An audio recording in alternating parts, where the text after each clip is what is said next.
Selamat siang. Di sini kita akan mempresentasikan hasil UAS dari mata kuliah data mining, yaitu sistem deteksi plagiarisme menggunakan metode TF-IDF dan cosine similarity dengan kelompok Agus Alfredo sendiri, saya Endo Nakata, PK Yopel.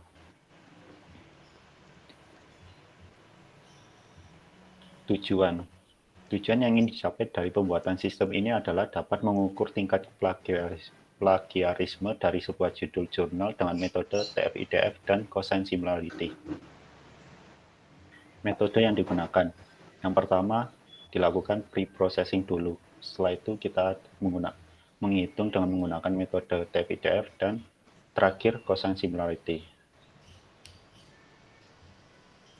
Pertama, pre-processing merupakan teknik awal data mining untuk mengubah data mentah atau dikenal dengan raw data yang dikumpulkan menjadi informasi yang lebih bersih dan bisa digunakan untuk pengolahan selanjutnya. Proses pre-processing. Yang pertama, casefolding, yaitu tahap untuk mengkonversi teks menjadi bentuk yang standar. Kedua, tokenizing, proses pemecahan kata serta menghilangkan angka, spasi, dan tanda baca. Yang ketiga, stemming, proses mengubah kata menjadi bentuk asal atau kata dasarnya. 4. Filtering, yaitu proses menghilangkan kata umum dari token yang sudah didapat. Proses kedua yaitu TF-IDF adalah metode menggabungkan dua konsep untuk menghitung bobot nilai frekuensi kemunculan suatu kata atau term di dalam suatu dokumen tertentu. Frekuensi kemunculan term di dalam dokumen yang berarti menunjukkan seberapa penting kata itu di dalam dokumen. Rumus yang akan digunakan TF-IDF adalah seperti berikut.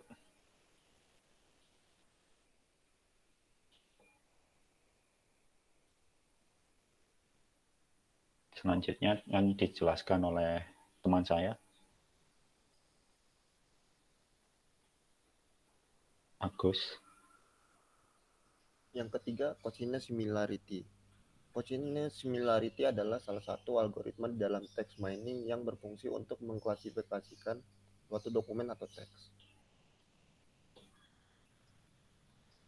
Cosine similarity. Penggunaan cosine similarity pada sistem ini adalah sebagai metode untuk membandingkan kesamaan judul yang sudah ada pada database dengan judul yang akan dicek. Rumus yang umum digunakan untuk cosine similarity adalah seperti berikut.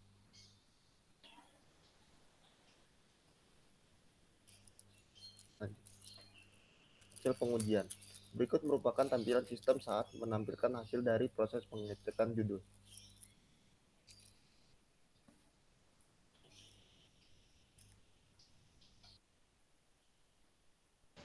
Untuk selanjutnya adalah analisis hasil pengujian.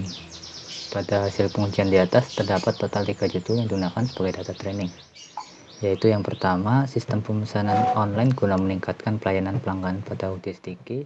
Yang kedua, sistem informasi pemantauan kinerja sales berbasis Android. Dan yang ketiga, pembuatan sistem informasi pengguna area parkir SDK dengan memanfaatkan QR code.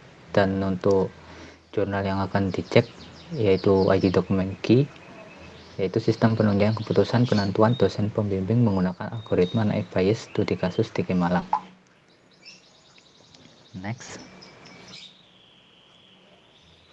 Nah, ini setelah data training tadi dimasukkan ke dalam sistem, otomatis kita akan melakukan hasil pre-processing, dan inilah adalah hasil pre-processing yang telah dilakukan setelah melewati hasil scaffolding, tokenizing, filtering, dan stemming. Maka hasilnya akan seperti ini. Contohnya untuk kata sistem pada dokumen key, untuk query-nya jumlah katanya ada 1. Begitu juga seterusnya. Next.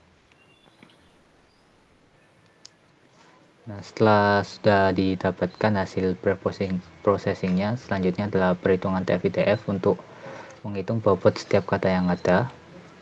Nah, di sini kita mendapatkan kata misal sistem bobotnya adalah 0, kemudian mesan ini bobotnya 0,4771, dan kemudian sampai seterusnya sampai code yang bobotnya 0,4771 juga. Oke, next. Ini untuk setelah hasil proses TF-ITF, maka akan dilakukan proses penghitungan dot product untuk menghitung quotient similarity-nya nanti. Ini adalah hasil dot product dari dokumen 1. Rumus untuk dot product itu dapat dilihat di slide yang atas tadi. Dot product ini adalah dokumen 1 dikali dokumen key. Jadi hasilnya seperti ini dengan jumlah bobot dot product-nya itu 0,031. Next. Nah, setelah didapatkan hasil dot product, maka selanjutnya kita akan menghitung cross product-nya. Untuk cross product-nya, ini caranya adalah kata yang ada itu dipangkatkan jadi 2, terus kemudian dijumlah dan kemudian diakar. Berikut adalah hasilnya dari dokumen 1 dan dokumen key. Hasil SQRT-nya untuk dokumen 1 adalah 1,1818 dan kemudian dokumen key adalah hasil SQRT-nya 0,1761. Selanjutnya. Nah, selanjutnya ini untuk menghitung quotient similarity-nya dari semua proses yang sudah dilakukan di atas. Setelah proses cross product, otomatis kita akan menghitung quotient similarity-nya dengan rumus yang sudah ada di atas, yaitu dot product. Dot product dibagi cross product 1 dan cross product key. Hasilnya adalah 0,149 atau jika dipersenkan adalah 14,9%. Jadi hasil kesamaan antara dokumen key dan dokumen 1 adalah 14,9% setelah dilakukan berbagai proses di atas. Selanjutnya adalah kesimpulan. Dari hasil pengujian di atas dapat diambil kesimpulan yaitu dari 3 judul yang ada, kemudian 1 judul yang akan dicek. Judul pertama lah yang memiliki kesamaan yang paling tinggi persentasenya, yaitu 14,9% dibanding 2 judul lain yang memiliki persentase yang lebih kecil daripada judul yang pertama. Selanjutnya kita akan mendemokan program yang telah kita buat.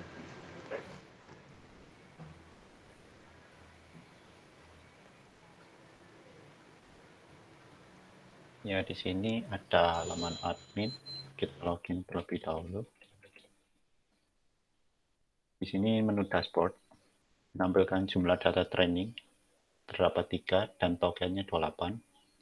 Kita importkan data training yang baru.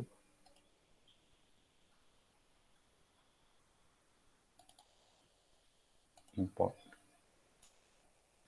Terdapat data training yang baru yang telah ditambahkan sebanyak 50 data. Kita pre-proses dulu.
data telah berhasil di-preproses. Setelah itu kita lanjut ke case folding yang akan dijelaskan oleh teman saya lagi. Baik, untuk ini adalah halaman case folding, yaitu menampilkan daftar dokumen yang sudah dimasukkan tadi itu di case folding atau diubah menjadi lowercase semua. Di sini adalah hasil dari case folding tersebut. Kemudian kita ke tokenizing. Nah, untuk tokenizing ini adalah hasil kata yang sudah di case folding tadi kita pecah menjadi per kata.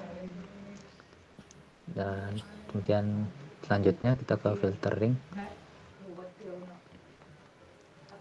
Filtering ini hasil data yang sudah difilter, yaitu dengan menghilangkan stop word yang ada atau kata-kata yang umum muncul atau tidak memiliki makna.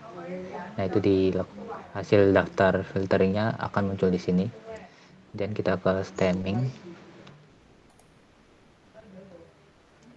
Stemming ini adalah proses kembalikan ke bentuk asal atau kata dasarnya, dan hasilnya akan muncul di sini. Kemudian kita ke halaman weight.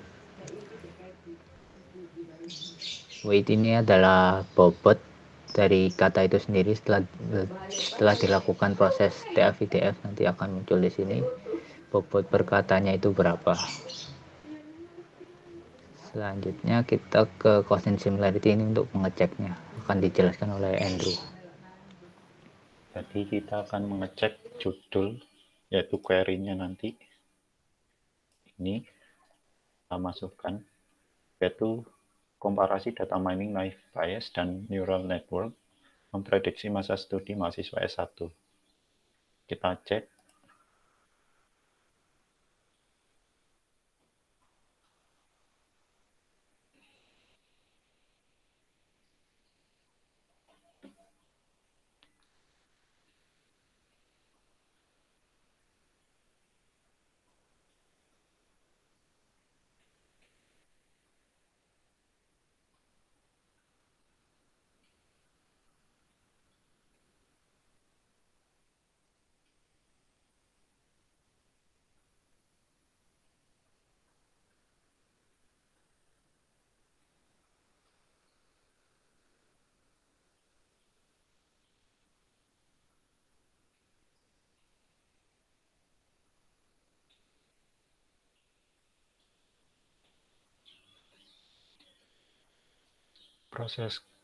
Proses kosennya berhasil. Jadi di sini menampilkan hasil kosen similarity dari query-nya dan waktu prosesnya sekian, hasil kosen similarity. Jadi di sini kita tampilkan list ranking kesamaan terhadap judul query yang kita inputkan tadi dengan data training yang ada. Kita lihat terdapat 62,62% untuk judul implementasi data mining untuk memprediksi masa studi mahasiswa menggunakan algoritma C45 dengan dokumen ID 10. Dan sekian untuk data training yang lainnya. Sekian dari kelompok kami. Mohon maaf jika terdapat kesalahan kata.